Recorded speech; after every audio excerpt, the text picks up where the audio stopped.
Okay, we're going to do the last section in chapter 4, and we're going to be looking at a lot of applications for exponential growth and also decay. So let's start with the very first. Basically, again, in this section, you'll be using a calculator a lot. So I hope that you have a decent calculator with pretty much either the natural log or the log to the base 10. Remember, if you have a base that is Euler's number like we do right here in this particular equation, then you'll want to always use the natural log. Hold on a second. Okay. So let's look at our basic model we're going to be using. It's the exponential growth or decay model. So let y naught, so when you have y with the little subscript 0, sometimes people say y sub 0, I usually say y naught. In the video on COVID, models of COVID-19 lead to exponential growth, I use, instead of y naught, I use m naught. It was before I actually looked ahead and remembered that the book uses y naught, or I may have used y naught in that video as well. At any rate, so let y naught be the amount or number present at the beginning, time equals 0. Then under certain conditions, so again, under certain conditions, not all, the amount y at time t can be modeled by y is equal to y naught times e raised to the kt, where t is time, k is a constant, we'll be determining that constant, and y naught is a constant as well. So that can also be written as a function of t. And I'll actually do that in just a second. The doubling time is the amount of time it takes for a given quantity to double in size or value at a constant growth rate. So in the video that I made about COVID-19 models, that constant growth rate is denoted by the constant p. And many times I use p because many times it's equivalent to a percentage, of course converted to a number. So when we have y is equal to y naught times e to the kt, let me get some room here, started too close to the top, e to the k times t, this really is a function of t. So f of t is equal to some constant y naught, so that doesn't vary, times Euler's number raised to an exponent, where k is yet another constant, times t. So our input variable is t. And the point is here, if k is greater than 0, this results in a exponential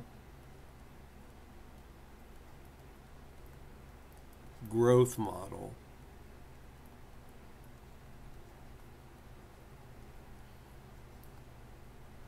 Why? Because we already learned that if our base of an exponential function is greater than 1, then b to the x, or in this case more appropriately, b to the t, is an exponential function that is constantly increasing. So let's play around with some of our exponent rules. So just to denote that y naught is a constant, I'm going to put it in parentheses.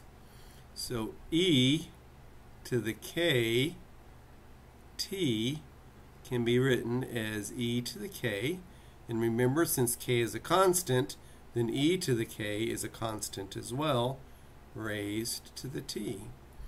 And as long as k is greater than 0, then e to the k is also greater than 0, And in particularly, since e is greater than 1, e to the k is greater than 1 for k greater than 0. So just some things to kind of set the stage. So let's look at our first example. So we have several examples. And I think this particular example right here is the first really bad example that our book gives us. So much so, I'm going to do something really fast. I'm going to grab a program. Which one do I want to use? Yeah, Flame Shot. I want to import this to our drawing space.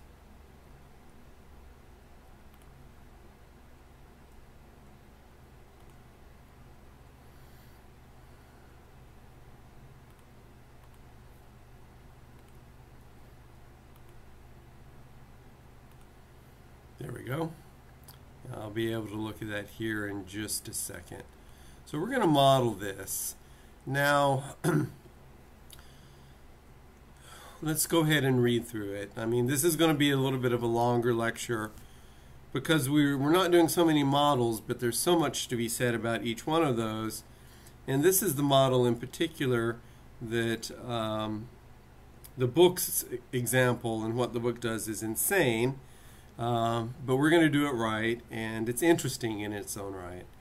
So in section 4.4, I tell you, especially in example 7, we discussed the growth of atmospheric carbon dioxide over time using a function derived from measured quantities taken from a table.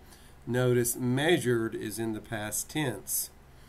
Now we will actually use a table of values and find the formula for y is equal to y naught times e to the kt. And number 1, we're going to use this table that we see right there and find an exponential function that gives the amount of carbon dioxide y in the year t.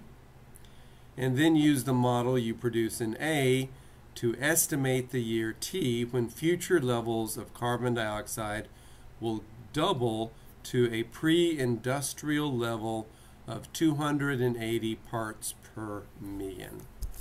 So, turn down my volume here. I'm getting some emails, and I know you may not even be able to hear the little sound.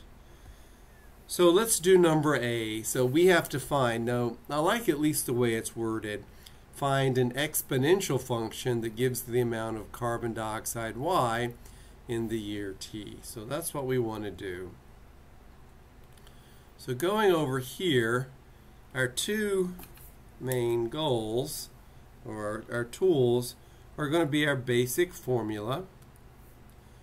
Y is equal to y naught times e to the kt.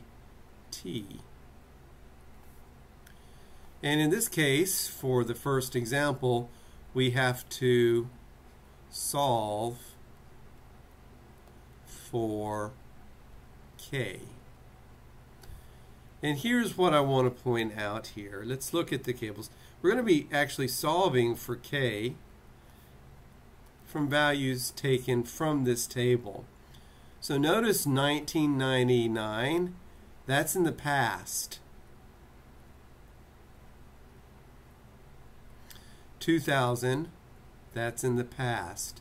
So we can imagine that the values of carbon dioxide in parts per million are taken from actual experimental data. 2075 is in the future. So is 2175. And so is 2275. So in particular, the value of 590 and 1090 and 2000 are predictions made from a future model where k is known. But we want to find the value of k. So the only sensible way to do it is to let our y0 value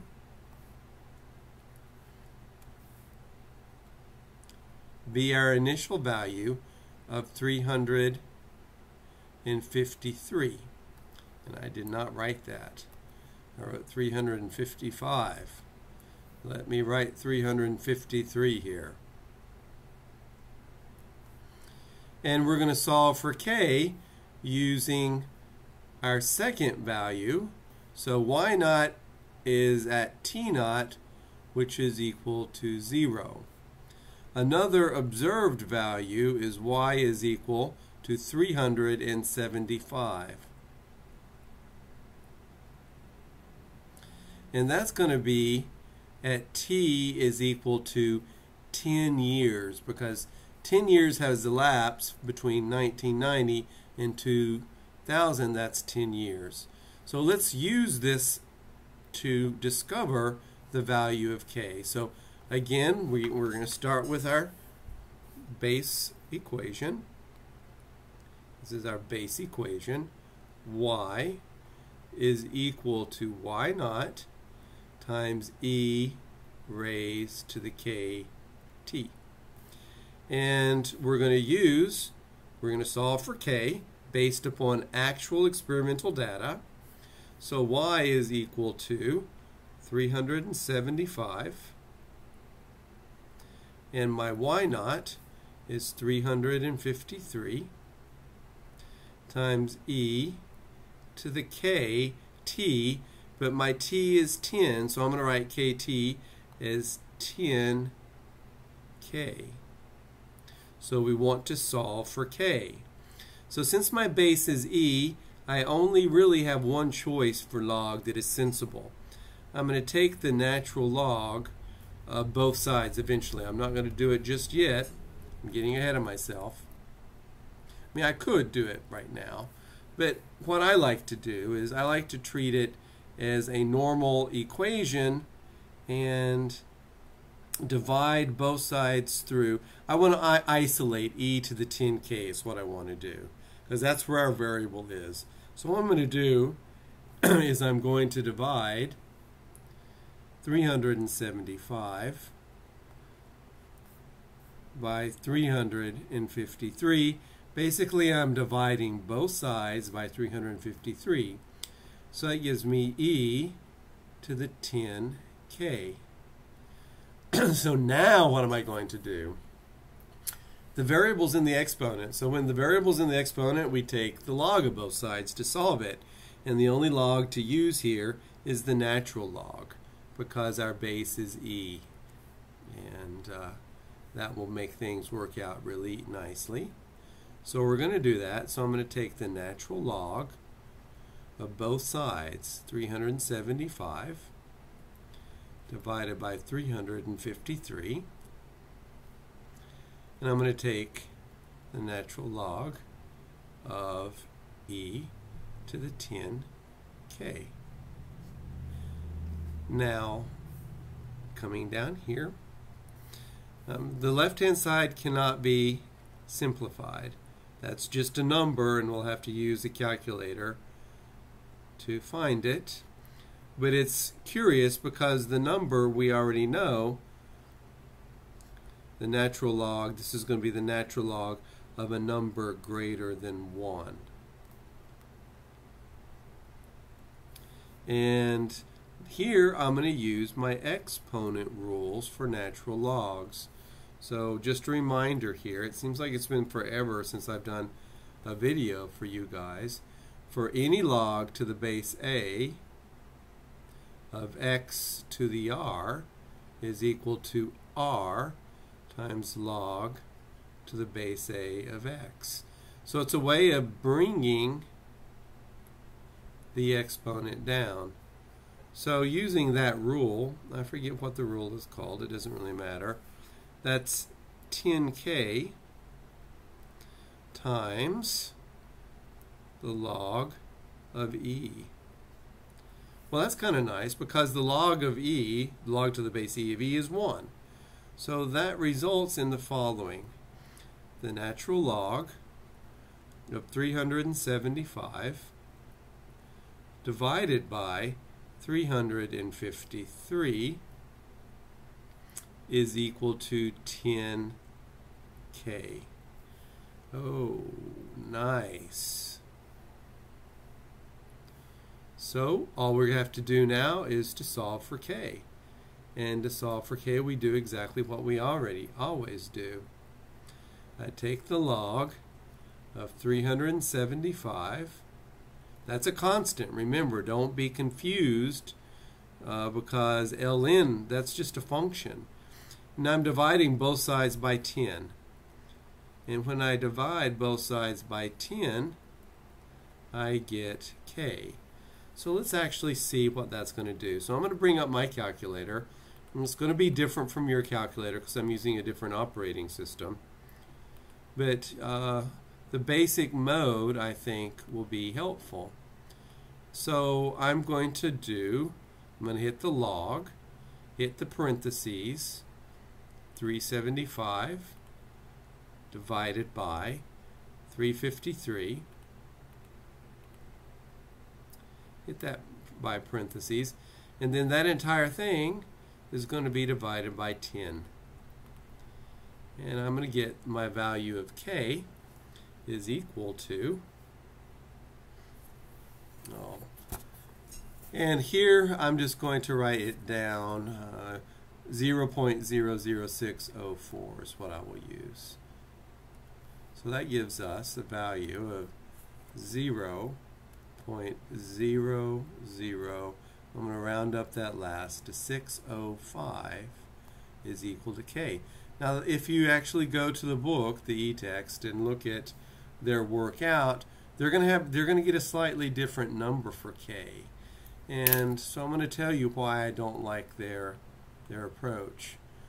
We used for my initial value, why not 353? That's the obvious choice. But they use for the final value, y, a value of 2,000. But notice these are future projections.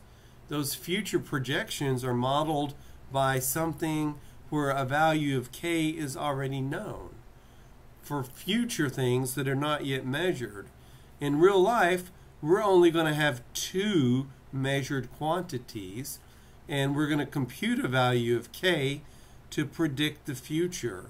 So to use a future value that depends upon an already existent and known value of K to find an unknown K is circular.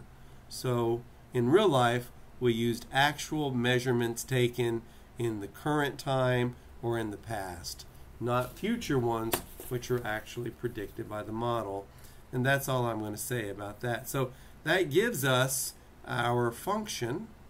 So we were asked to find an exponential function, and now we're ready to write it.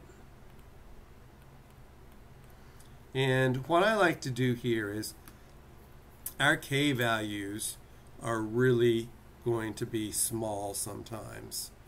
So what I usually do is say let this number equal to K. Then a model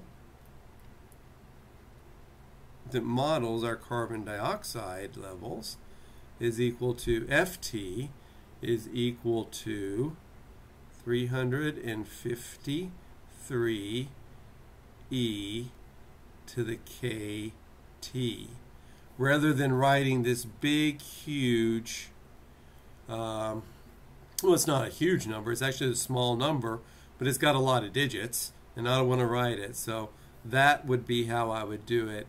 And many times, as you'll see when we go through there, as soon as if we're given a value of K, I would just say, okay, that'll be fine. We know the value of K. But we're just going to use K to stand for this because it's so much easier to write K than it is to write all of this. So that's our answer to A.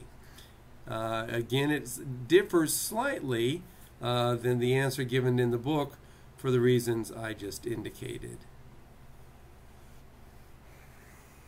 So that's the answer for A. Now let's do B. So problem, what am I doing here? The problem, example, I guess, 1b. So we can look at that. So we want to use the model or the function that we just found to estimate the year t when future levels of carbon dioxide will be double the pre-industrial level of 280 parts per million. So double 280, so 280 plus 280 is 560. So looking here, we hit this model, 590. So if this model is anything correct, then our year will be less than 2075. So let's go ahead and solve for the year. So notice the year t we're going to get to find the year that corresponds to our calendar year, we have to add that value to 1990, because 1990 is our year t naught equals 0. So we have our model. I'll scoot it on down here. So we are given twice our industrial level is equal to our initial level. Well, now I'm just looking at my formula, and yt is 2 times 280. It's the value at f at t. 353 times e to the k t. So that is the same as 560. We're solving for t, remember, is equal to 353 times e to the k t. So again, I'm going to divide both sides by 353. So that gives me 560 divided by 353 is equal to e to the k t. Now I'm going to take the natural log of both sides.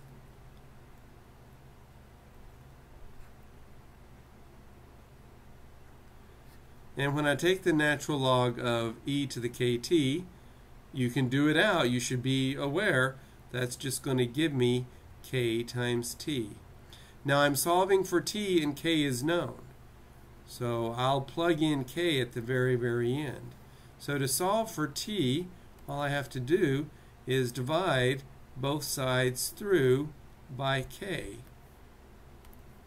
And that gives me t.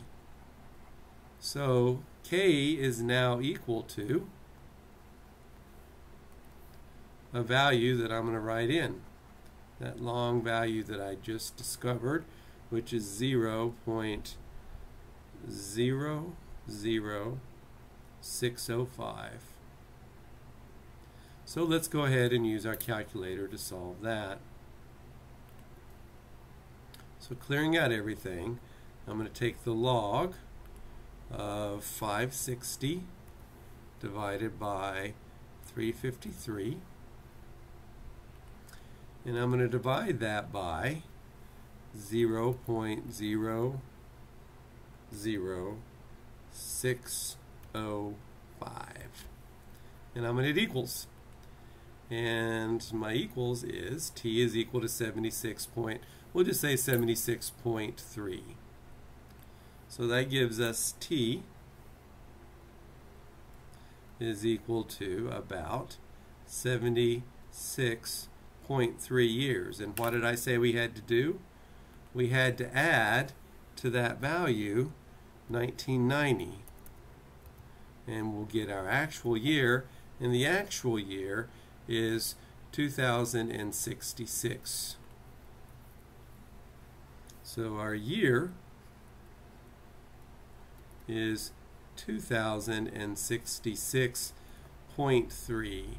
So about 4 months into 2066. And that's what we said. We said it was going to be less than 2075, and indeed it was. Okay, so not so bad. Let's do the next one, example 2. So this is a good example. It's germane to one of the questions I posed to you for the Canvas exam that's upcoming. And let's do this, because it's going to turn out that a beautiful thing happens here that makes the calculation of t really easy. So let's read the whole thing. How long will it take for money in an account that accrues interest at a rate of 3% compounded continuously to double? So we use A is equal P times E raised to the RT. So P is the original amount of money, and A is that original amount of money doubled. So using that, we're going to, and R is 3%. So I think we're ready to solve for T. And this one will be pretty simple. Let's just get some more E space. And we have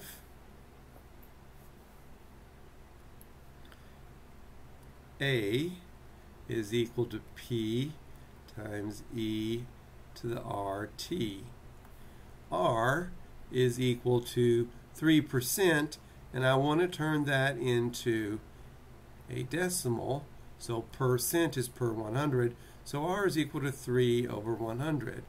So I have A is equal to P times E times the 3t over 100. That's my exponent, because 3 times 100 times t is equal to 3t over 100. And forgive me if you don't need that detail. I'm used to teaching this same way my intermediate algebra class, and I feel like they need it, so sometimes I'll give details like that. So this is our original amount. P is equal to our original amount. And we want to know how long it takes T for our subsequent amount earned to double. So A is equal to twice our original. So that becomes 2P is equal to P times E to the 3T over 100. So what am I going to do? This is very similar to what I do in the COVID exponential models. I divide through both sides by P. When I divide both sides through by P, I get the following. I'll move it up. We'll just keep going up. So I get the following simplification. 2 is equal to E times the 3t over 100. That's an exponent there. So what do? We take the natural log of both sides. And when I take the natural log of E raised to the 3t over 100, I get 3t over 100. So now I solve for t. Remember, the natural log of 2 is just some number that we'll have to use the calculator to find out. So solving for t, I get 100 times the natural log of 2. I'm multiplying both sides by 100 divided by 3. And that is equal to t. So that's the exact answer. But that's not very helpful, is it? Because I don't know where to put that on the number line, just looking at that. So let's use our calculator to find out. So again, I'm going to find the natural log of 2, then multiply that by 100, and then I'm going to divide the result by 3. And I get 23.10 years. So 23 and 1/10 is equal to t. So that's about, in years, 23 years and a tad bit more. So that was pretty simple. And it has to do with continuously compounded interest. it's that formula, and the result is of great interest to banks and people that loan or allow you to loan or lend money with interest rate, and for those who also borrow. Okay, U.S. population. So remember, these are mathematical models. The real world, including the COVID-19 model that I did, that's just one part of a larger engine. Clearly, one of the questions you can ask yourself, why would a model of exponential growth and viral infection for humans cannot possibly be the full picture? Well, because in exponential models, given time, the number of people infected will actually exceed the total number of people living in the entire world. So that cannot be the full picture, but it's part of a model. It's a main functioning piece. It actually may be the engine. So let's see what we're going to do here. Thankfully, world population models cannot also be exponential completely either. There has to be some breaking factors that prevent them from gaining. Why? Because population cannot possibly continue to increase indefinitely. There's only a finite number of land that people can live on. So there's natural breaking factors, many natural breaking factors. At any rate, we're given a function. F of t is equal to, if you want, let's just do this.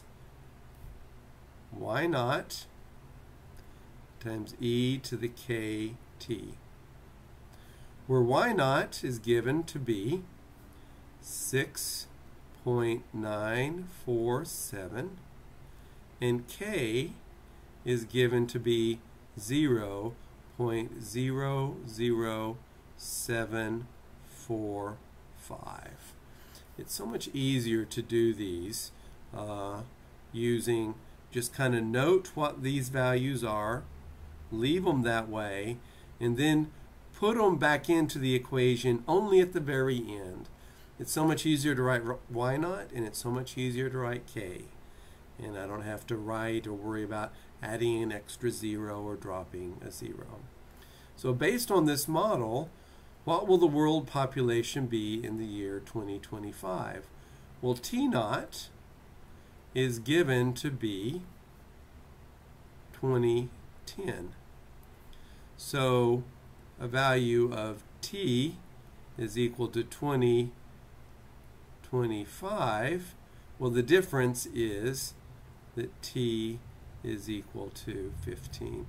In other words, I'm relating T naught to 0. So if that's my 0, then the year 2025, 15 years has passed. So that's where I've got T. So we want to find what will the world population be after T is equal to 15 years. So this is pretty much a straight out application. I'm only computing the value of f of 15. That's all I'm doing. Well, that's equal to y naught times e to the 15 times k. So now we go ahead and we're getting ready to compute it. So I'm going to put in 6.947 for y naught. And I'm going to multiply that times e raised to the 15 times that k value, which is 0.00745. So let's go to the calculator and figure out what that is. Since the calculator, let me see, I think I can move the calculator around. Move it, scoot this over right there. Move my calculator right here. So literally what I'm going to do here is I'm going to calculate e raised to this power. So if your calculator has an x to the y, that's what we want to use. So we're going to raise e, and the y comes next, and I'm going to put it in parentheses as 15 times, what happened? No numbers appeared. 15 times 0.00745, then close parentheses. So that's the value of e raised to that power. Then I'm going to multiply that times 6.947. And let's see what we get. And the answer is 7.768, and that's in billions of people. If we go back and we reread the example, this model gives a number that is to be interpreted in units of billions. So the output was 7.768 billion people. So here's another question.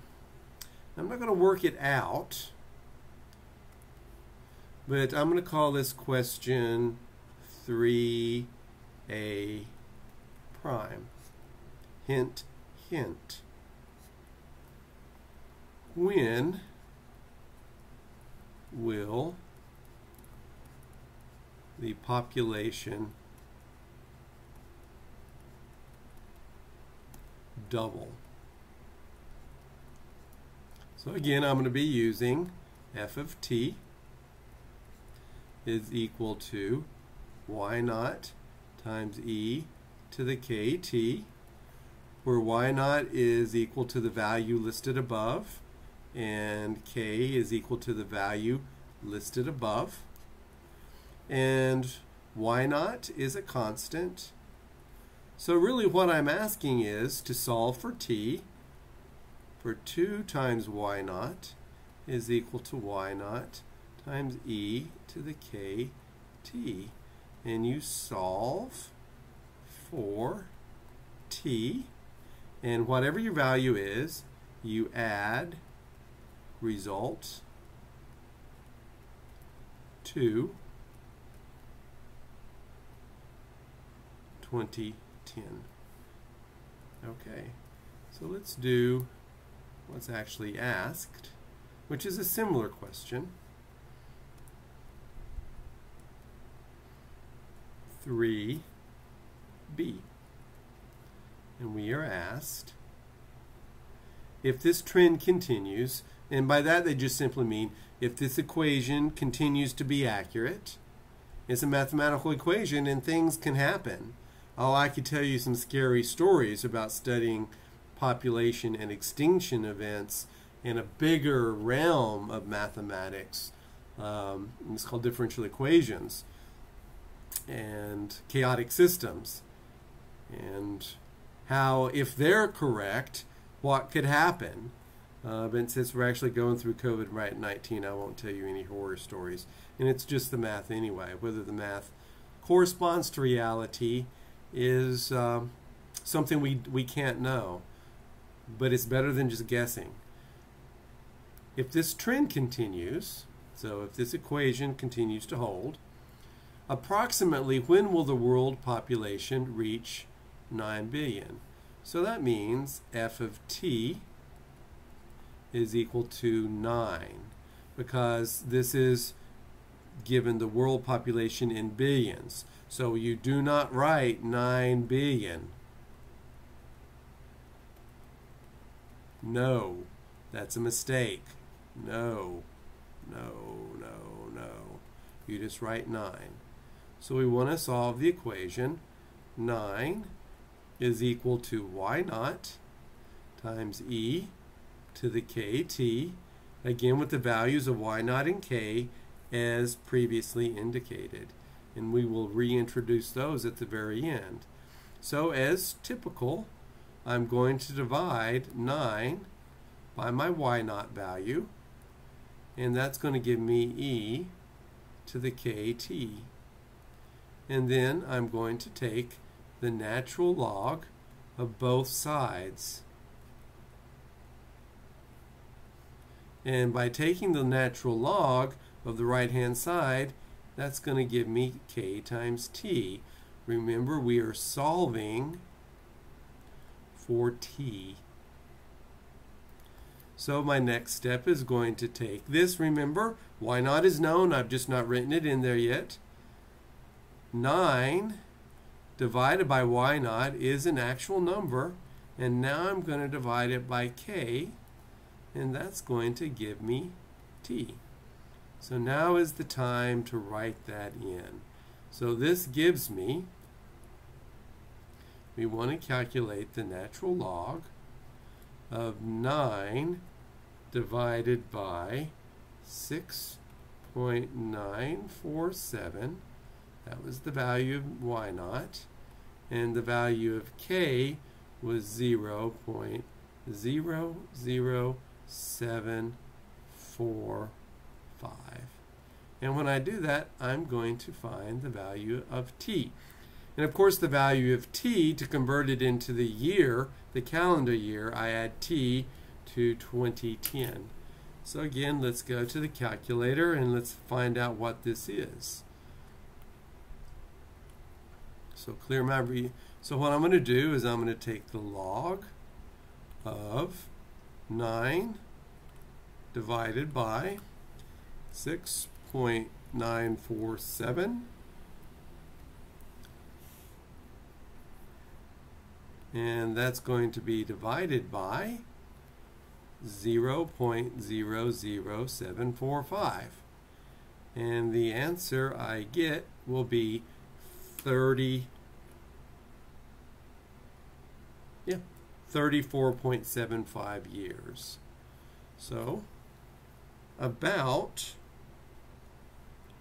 34.75 is equal to t. So 0.75 is 3/4, so that's in the third quarter. So around what, September or so, 34 years and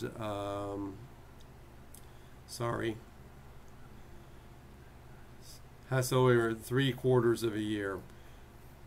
And we want to find the actual year, that is.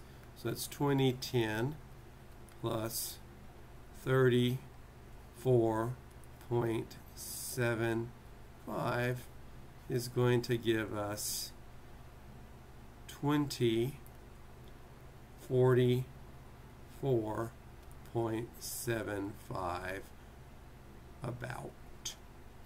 Actually closer to 2045 than to 2044. So again, that's also not a very difficult problem.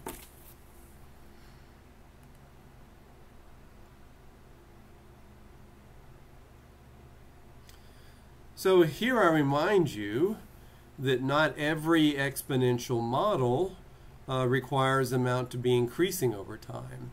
We have decreasing exponential models too. If f of x is equal to b to the x, that's an exponential function. Remember, b is not allowed to be 1, and it has to be greater than 0. Well, it's an exponential function. If b is between 0 and 1, then the function is decreasing. So that's an important thing to know. If b is greater than 0, the exponential function is increasing. If b is between 0 and 1, then the exponential function is decreasing. So there's, just like there is doubling time, there's half-life time. The time it takes for something to not double, but halve. So decay function models. The half-life is the amount of time it takes for a quantity that decays exponentially to become half its initial value. So suppose 600 grams of a radioactive substance are present initially, and 3 years later only 300 grams remain. Determine an exponential function that models this decay. So I hope you kind of already are getting a sense of what I'm going to do here. Well, maybe you didn't sense that, but I hope you anticipate this. We're going to start with our function. You can write it either way. You can write y is equal to y naught times e to the kt, or if you can you can write ft is equal to y naught times e to the kt. Both are equivalent because this is a function, our variable is t, and when our function is time, then we use the variable t rather than x. So what is our initial amount? Well, it says 600 grams is our initial amount. And 3 years later, so at t is equal to 3, we get y is equal to f of 3 is equal to 300 grams, 1/2 the original amount. So we have to determine the exponential function.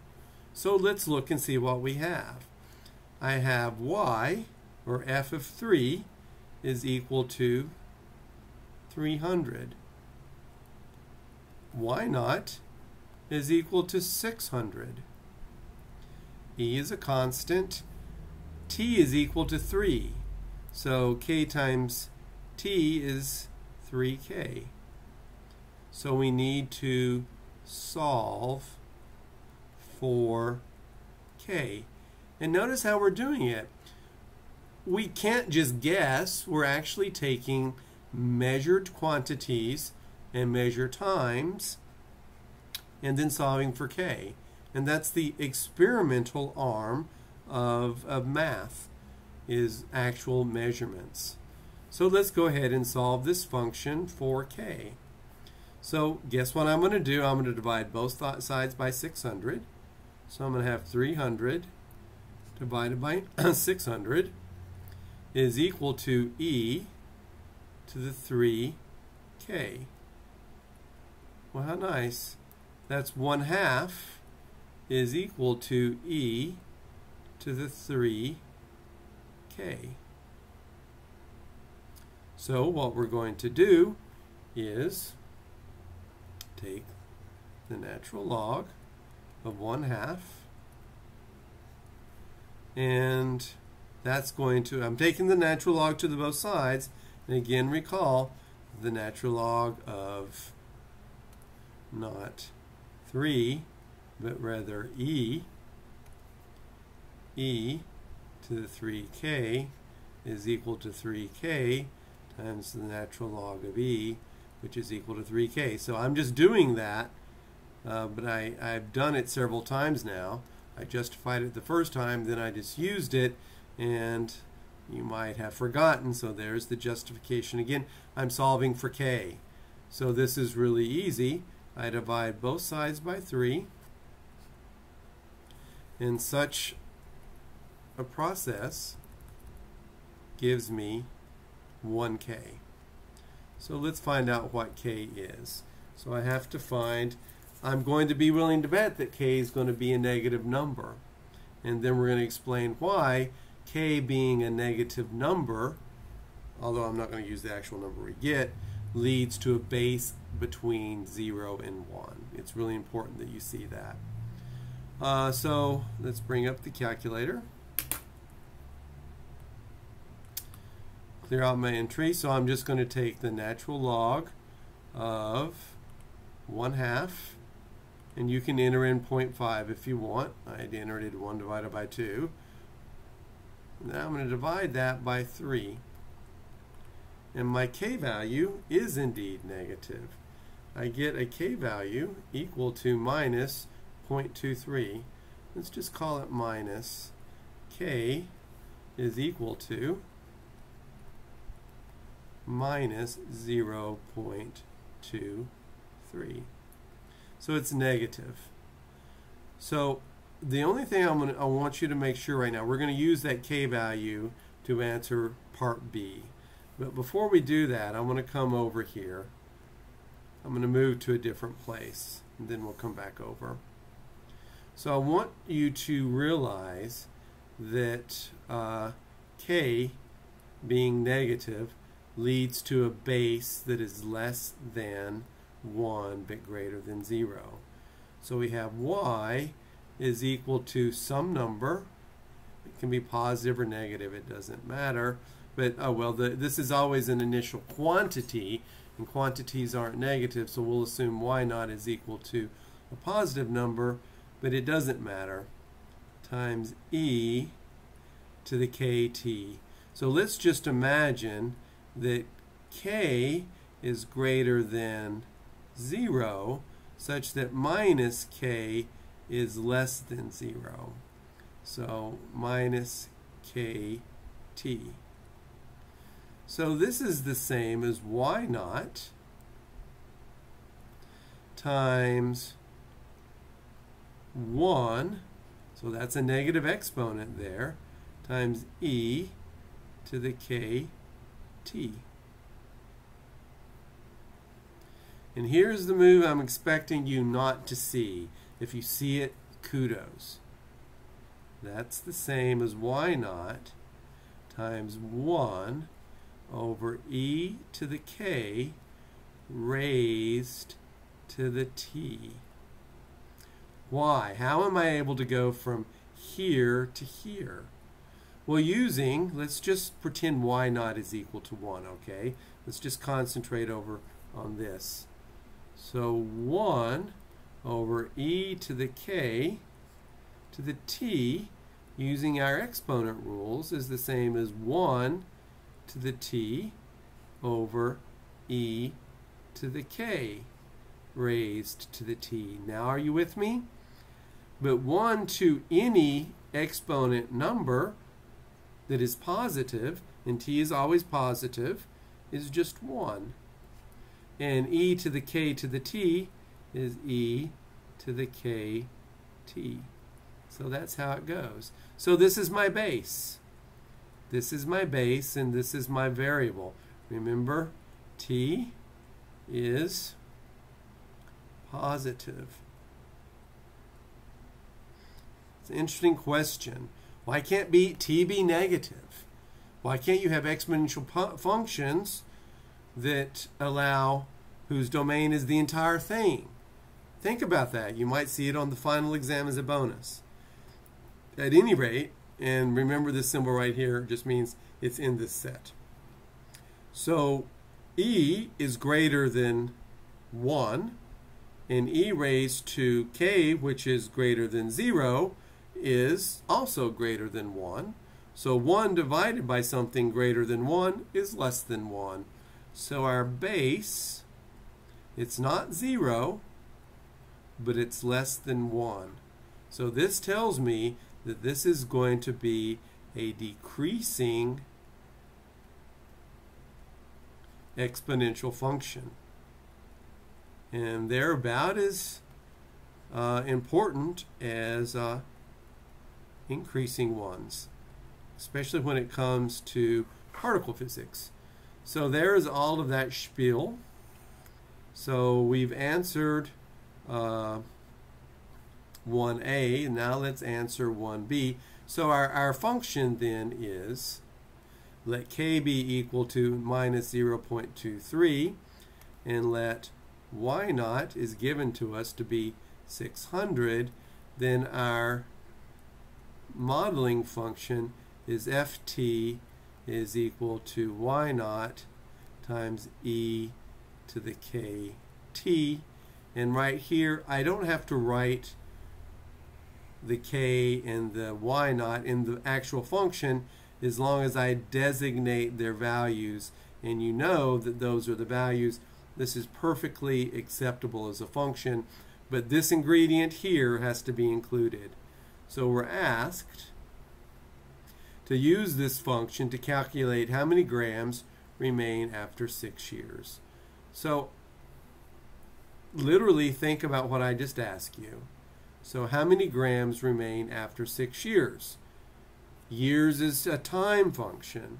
So literally all I'm calculating here is f of 6, which is equal to y naught times e to the k, 6 times k. So that's going to be pretty easy to calculate. Let's do it with the calculator.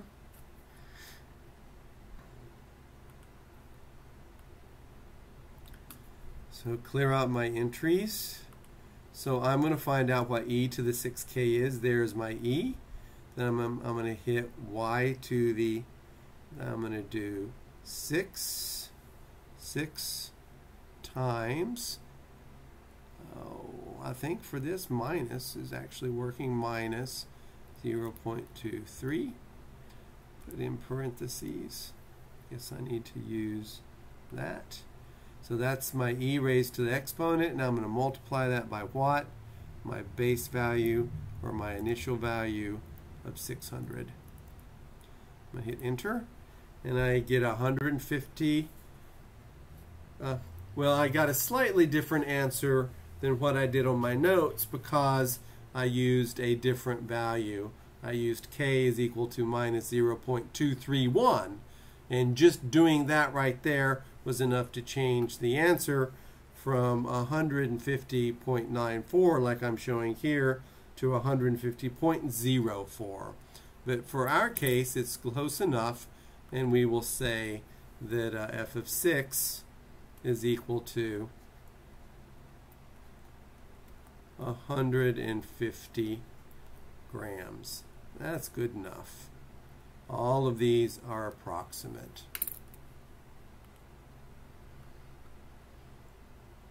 So here's some carbon dating.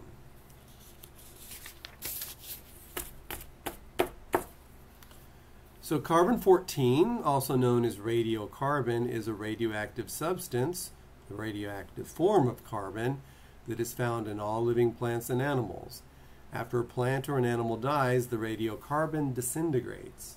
Scientists can determine the age of the remains by comparing the amount of radiocarbon with the amount present in living plants and animals.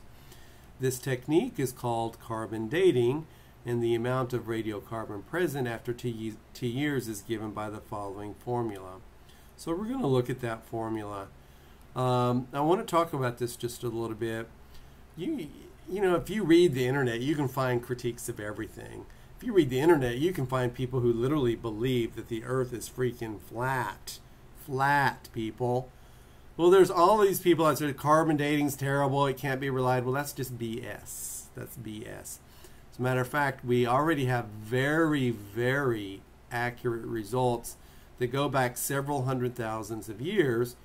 And the reason we're able to do that is we can use trees that have fallen and the tree rings to collaborate and get very, very accurate dates. So if you're interested in that kind of a thing, put on your plate as a place to go the University of Arizona. That's where tree ring research started.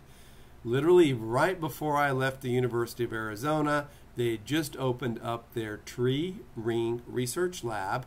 They have a humongous tree ring right as you go in. It's a beautiful, beautiful building, and they use tree ring data to correlate and make more accurate the carbon dating. It's a very, very good science, and yeah, there's some accuracy. All science has error bars, but they've done really, really well.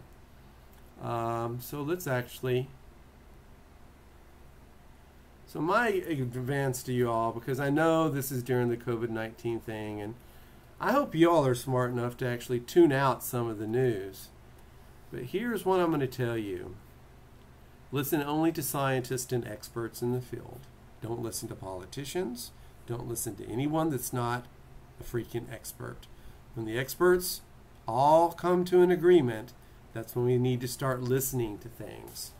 And right now, unfortunately, with COVID-19, there's a lot of unknowns about it, so there's a lot of certainty. So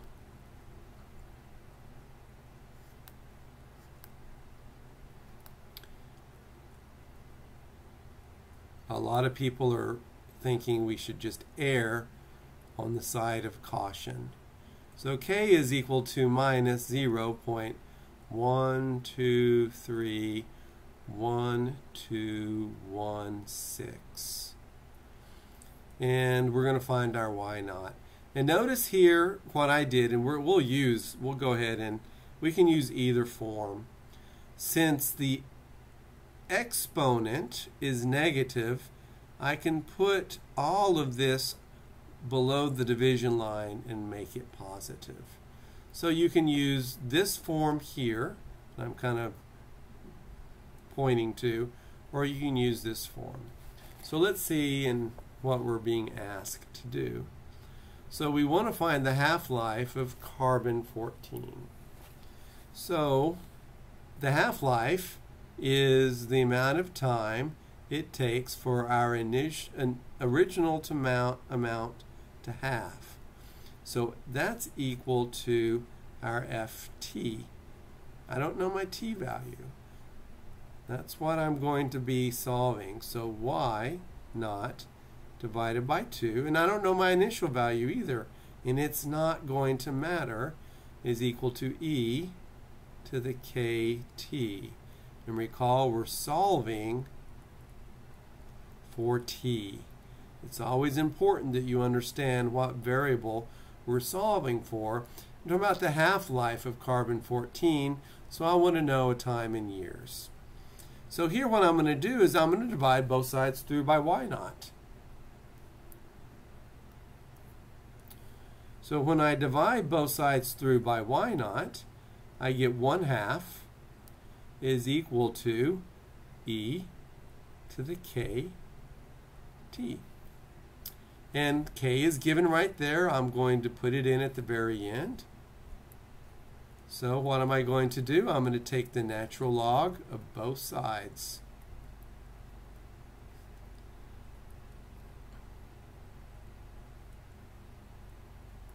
And then I'm going to divide t divided by k, which is, in this case, 0, 0, 0, 0, 1, 2, 1, 6. And that's going to be equal to my t. So let's find out what that value is. So here we go. Clear out. I'm going to take the natural log. I'm just going to be lazy now and put in 0.5 for 1/2. It's identical. And I'm going to divide that by minus 0.1231216. And my answer is going to be 5,700 years. So that's about equal to, t is about equal to 5,700 years. So that's not too bad. Actually, none of these are really bad, and in a way they're kind of fun to solve. So now let's read the next thing we're asked. So charcoal, a natural source of carbon, from an ancient fire pit on Java, contained 1/4 the carbon-14 of a living sample of the same size. So why charcoal?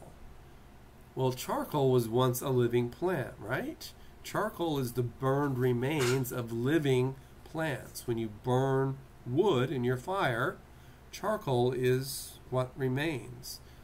So estimate the age of the charcoal. So again, we're going to have the following.